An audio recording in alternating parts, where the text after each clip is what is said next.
When we criticized the manifesto, the leader of that party said that it was, the work of months of meetings with their spokespersons and their shadow cabinet and advisors, that it was, a highly developed policies and plans, well thought out programs. As around the defense, which I was actually a little surprised at, because I thought that he would have actually been disappointed in it. But what's clear is that the leadership of the party, now having reviewed its contents, have realized that it is a failed manifesto. It deserved an F+, and they are now trying to rally back. I don't know if they plan to try to review ours and then see what else comes, but I think the mere fact, I've never heard of a manifesto being done in 2 phases. We've always launched our manifesto after nomination day. If you look and check the dates, you'll see that we launch our manifestos after nomination day. And we have been committed to ensuring that there's information that fills the space in any event in the time leading up to it. So we weren't disturbed that because they didn't have an action to answer our achievements, that they brought theirs forward and clearly botched their job. But I think that they should be called out for this supplemental manifesto, and people should say, you've put things forward, and is this the kind of slapdash policy making, the slapdash approach to planning and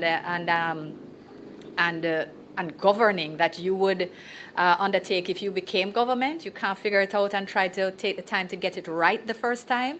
Because that's what we were about, taking the time to make sure we get it right. Not perfect, and who knows, maybe we'll find another typo. But the substance of what we have done, the work, the real value of it is clear, and we're confident that the Jamaican people, when they stand the two beside each other, that theirs will continue to be found wanting.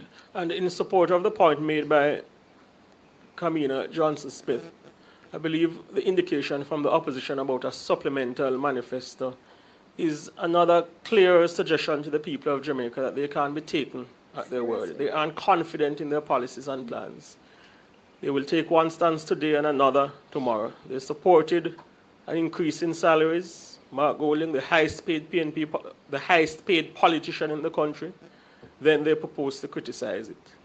They welcomed the appointment of Mrs. Holness as Speaker, then they proposed to criticize it. They suggested an increase in taxes on food imports, and economists indicate that that will naturally result in a rise in prices in Jamaica if implemented, then they backed off it. They suggested an increase in GCT, a 1% increase in GCT. None of those plans have made it to the manifesto. This talk about a supplemental manifesto is an indicator to the people of Jamaica that there can be no confidence placed on the word of the opposition PNP.